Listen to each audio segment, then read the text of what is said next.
கையில எடு சட்டம் தொடருறது யுத்தம், எங்களை மோதி பார்த்தா முடிவில்லா யுத்தம்.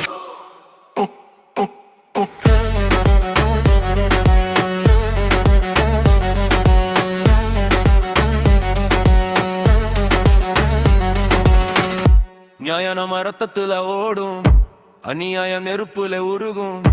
ஒரு சட்டம் போதும் எழுச்சி வரும், ஒரு அடியில் போதும் மாற்றம் வரும். காகிதம் இல்லை இது நாட்டோட சட்டம், ஒவ்வொரு வரியிலும் எரியுது சத்தம். சமத்துவம் பேசுறோம் வெறும் வார்த்தை இல்ல, அடக்குமுறைய உடைக்கிற எங்கள் உள்ள குரல். அம்பேத்கர் கருதியது இன்னும் எரியுது, அந்த ஒரு எழுத்தும் உயிரா நிற்குது. சங்கிலி உடைச்ச குரல் இன்னும் ஒலிக்குது, சட்ட நம்ம கையை யாரும் தடுக்க முடியாது.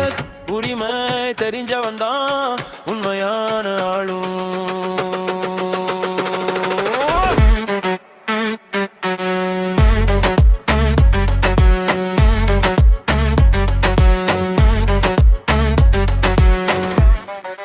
கையில எடு சட்டம் தொடருறது யுத்தம்,